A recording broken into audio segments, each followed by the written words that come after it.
Hello, this is RICKY, the Android guy.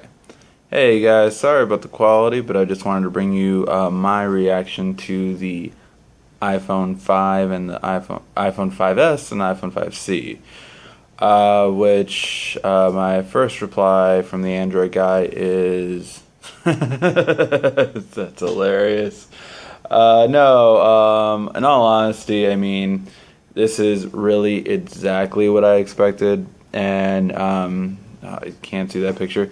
Sorry for the quality. I'm just using my S4 front camera of 720p video, but I just wanted to show you guys my reaction. So it's exactly what I thought it would be. You could ask me 6 months ago, and all of this I would have said.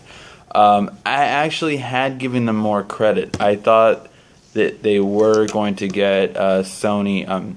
Sony makes the camera for iPhones, if you don't know. I did think they were going to get a better camera from Sony, but no, they didn't. They got a really, they got their same camera. It's nothing really new. It's the same image sensor. It allows more to be let onto it by 15%. It means nothing to a customer. A customer is just going to see the 8 megapixel. Now, you can argue all day whether that's relevant or not, but point at the end of the day is they see the same camera. That's it. But I digress. So let's go into a little bit of it, and let's go into why I am very happy, because I think I truly believe this is the end of Apple. This is the final. This is the third mistake, 3 strikes and you're out rule, but let's see. So, I'm trying to show this as pictures, but they're not really that good from visual. So, as you can see right here, first thing we have is we have the iPhone 5C. So, 16 gig model is going to run you $99, and the 32 gig model is going to run you $199. It's the same thing we've been seeing for the past couple months. It's nothing new. Wow, it look all kind of red there. But at least you can see the screen clearly. So, the problem with this, of course, is it's really plastic. It looks really cheap. We'll see how it feels. I'm going to get it hopefully first day as well, just to review it and see how it compares. Now, you can argue, that Android has been plastic, obviously, for a long time. I mean, Samsung, one of the phones that I love, what I'm recording on right now, is plastic backing. However, I have a glass backing on mine. Now, you guys have seen the aluminum backing I've done. I have carbon fiber backing. It's replaceable, so I'm not limited to just what they give me. So I think that's a big point that iOS is missing. And, it's the iPhone 5 with a plastic cover. That's the iPhone 5C. That's it. And that's what we've expected all along. So that's it. That's the iPhone 5C. The iPhone 5S is also what we expected all along. We saw the gold color a little while back. We saw the silver change. What do they call it? Space silver instead of black. So, whoop-de-doo. Those are the 3 colors. Other than that, the biggest splash was, of course, the fingerprint reader. So that by far is their biggest, their only really main difference. Now, they tried to say that there was 3 big announcements on the iPhone 5S. That's not true. It's one announcement, the fingerprint reader. That's it. That's the only thing that's major difference. And I'll explain to you why these two don't mean anything to the average consumer. The fingerprint reader is a safety measure, but the problem is one, you have to use your index finger from what we've seen. Now, this could be different, when we see it in person and everything like that, and as I see it, maybe you can use them, but it really seems like you have to use your index finger, which, if you're using your index finger, you can't use it one-handed. So, that's funny, holding the Mega while doing this, but, you have to go like this to unlock it. So, it's kind of like, if I want to unlock my phone, I'm like, you can't really, position your index finger to go there. If it's not your thumb, it's really pointless. It's more of a hassle then, because then it means you need 2 fingers just to unlock your phone, whereas before you could enter one-handed with your password. So I don't see that as a great design. Second thing, the camera, again, it doesn't mean anything to most people. Most people won't get it. They raised up their f-stop to 2.2. Really doesn't matter too much. I mean, the S4, almost every camera out there has had a 2.2 f-stop or better by now. And yeah, it's not that impressive. The A7, now this was one of their big marketing gimmicks, which they've done before, and that it's a 64-bit. Now, here's the thing. For those of you non-techies, the main benefit of a 64-bit chipset would be, by the way, Samsung makes this, if you didn't know. A 64-bit chipset is that you can get more than 4 gigs of RAM. However, no phone's close to 4 gigs of RAM. The new Note 3 that's coming out is 3 gigs, and that's the most to date. The iPhone 5S is 1 gig. I know they're trying to sell it like it's a big deal, but it's really not. That's the biggest benefit of 64. Not to mention that no app is going to be 64. I mean, we saw how long it took for widescreen apps to really hit iOS. So it's not that 64, which is even less relevant, will do anything big. So that's it. The M7 chip also inside of there doesn't really mean anything. It's pretty much the same kind of responsiveness that other phones have had for a while now. Oh, I forgot the ugly case, the ugliest color I've ever seen. I mean, at least when HTC, Moto X, all these other companies come out with accessories, they look nice. That is the ugliest and worst combination of color. Just wow. I mean, Steve Jobs would have just shot John Ivan in the face. I mean, that's just horrible. And then Apple's making their own cases for their iPhone as well now. One of the big ones is for the red campaign, and it's leather, which is nice, but it kind of makes me feel like Samsung just did leather, so it's kind of like you're kind of really going there. And September 20th is the launch date for both these phones.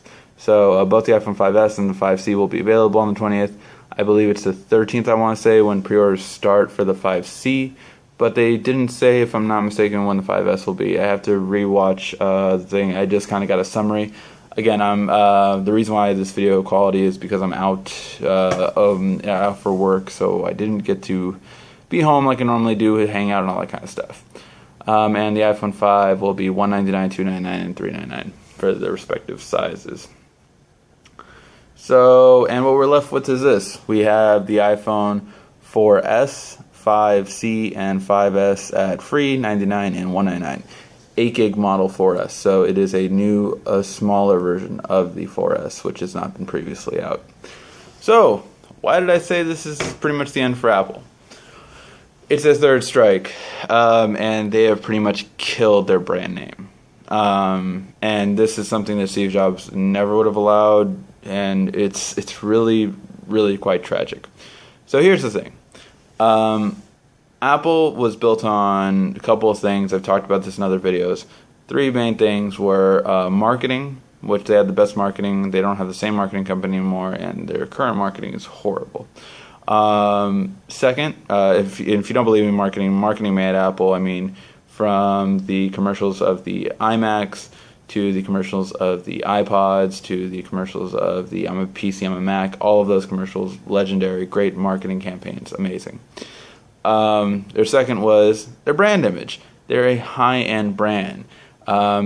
You cannot picture a brand like Bentley, for instance, making a high-end product and then immediately saying, you know what, it costs too much. We're gonna make a cheaper version.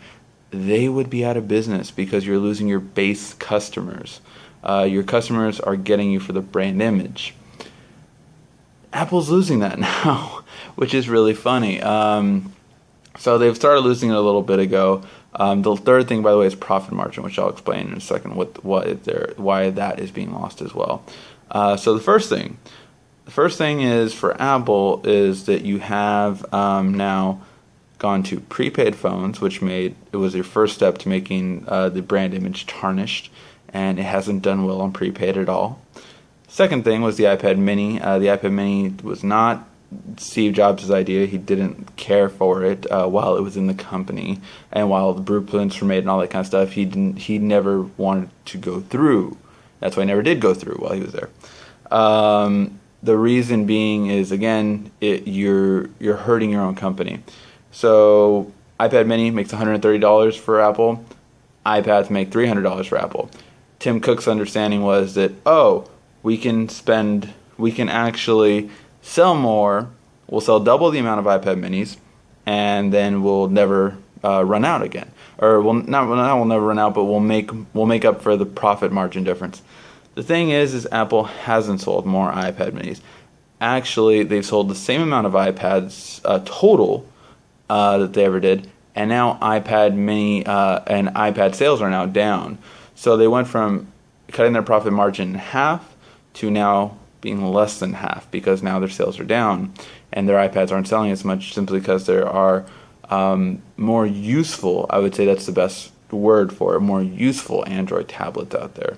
And just being the Android could do more, and you're not as limited with iPads as you are comparing to Android.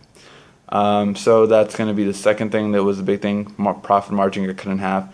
And now this. See, here's what's going to happen. And don't get me wrong, you can follow me and tell me if I'm wrong in a few weeks or anything like that, and see if I'm wrong. So this is what's going to happen. What's going to happen is now people are going to buy the iPhone 5C because it's an everyday phone. By the way, that makes Apple an everyday brand. And that's no longer the prestige and the high end, at least not for mobile. So they're kind of giving that to Samsung. And the reason why I say Samsung and I don't say HTC or LG or Sony or anything like that, because they haven't set themselves as a premium brand. Now, don't get me wrong, HTC is made out of metallic, aluminum, same kind of materials that has fashioned Apple to be premium, but they're constantly losing quarter over quarter. HTC is not coming back. At least it doesn't seem like it at this point. Maybe next year with the new, better flagship, and maybe actually utilizing Robert Downey Jr. for better marketing, unlike the first horrible ads, we'll be able to get them up, because I really don't want to see that company go out. I love that company. It's really cool, but they need a bit more. LG, Motorola, the Moto X is doing pretty poor. From the stores I've seen, that when I talk to people and everything like that, like in districts, regions, and all that kind of stuff, it's not doing good. So sales aren't that good for it. No phone has been able to capture it like Samsung, and Samsung has the S4, the Note series, which is a bit more premium. So they have that niche now, and Apple's giving it to them because of this. So now what's going to happen is more customers are going to buy iPhone 5C. Now, Apple's going to be very strategic. On opening weekend, they're no longer going to say how many iPhone 5Ss they sold. They're going to say how many iPhones they sold. This way, the public doesn't know how many iPhone 5Ss and how many iPhone 5Cs are sold. They just want you to know that they've sold a lot of iPhones. Once customers start buying more iPhone 5Cs, again, Apple shot themselves in the foot in two ways this time. One, their profit margin is again going to go down because they make more money off of iPhone 5S. However, except for the certain Apple fan loyalists that still stick with Apple even after this horrible debacle of just being a fingerprint reader, and that's it. Besides that, the iPhone 5S is nothing better than the 5. It really isn't. If you're eluding yourself in the processor and the RAM and all that kind of stuff, it's a very mild bump up. The A7 doesn't seem like it's that big of a deal in actuality. That's why they compared it to the original iPhone at their conference. The original iPhone? Of course it should be a lot faster than the original iPhone. But I digress. So this is the thing. They're going to now sell a lot more 5Cs, which is going to cut into their profit margin. They're also going to diminish their brand. Again, because of the fact that the 5C is an everyday phone, it's a cheap plastic phone, and now they're no longer going to be the premium phone. And that's it. That's going to lead to Apple's downfall. The 5.6 is not coming out till next year, and by that time, Apple's momentum will be gone, just gone. My guess is that Samsung's S5 will come out, again before the summer, and it's just gonna blow every phone maker out of the water. To be honest, it probably will, just because how the S4 did. I mean, it sold like 22 million, where HTC was the second best-selling Android phone, and they sold about 3 million per month for the first 3 months. So that would make it approximately in the same amount of time that Samsung sold 22. They sold about 9. Or, no, sorry. Was it 2 million per month or 3 million per month? Let's just say 3 million. Say 9. So 9 compared to 22, that's a huge difference. I don't think it was 3 million too. I think it was 2 million. Yeah, no, sorry, it was 1.8 million. So rounded up to 2 million, you're talking about 2 per month. That would be 6 million compared to 22 million. So Apple has they couldn't keep up, and that's really the end of it. And they have horrible leadership. So that's it. And people they think I'm crazy when this kind of stuff, but don't forget, we've seen Apple hit their peak before and fall. Not only that, but we've seen companies that were seen as undefeatable, like BlackBerry, not move with the times, and by the time they did, which will be Apple next year, they were too late. And the iWatch, when it comes out next year, if they finally work out a TV system, which you have to remember, one of the main reasons why they're always so behind is because Samsung makes most of their stuff. So even if another company makes their processors next year finally, that only means that you're kind of giving leeway for Samsung to make more things. And the reason I keep bringing up Samsung and not just Android in general is because, let's face it, Samsung is the biggest seller of Android. And they are Apple's main competition. And they have beaten Apple to the punch this year. So it's really been a big deal. So yeah, guys, I'm sorry it went on a little bit longer. I'm going to cut this off now. Hope you guys enjoyed that. Let me know your feedback. What did you think of today's event? I was just surprised. I honestly thought Apple would surprise me in one way, but everything is just as I thought it would be. So yeah, thank you for watching. This has been RICKY, the Android Guy.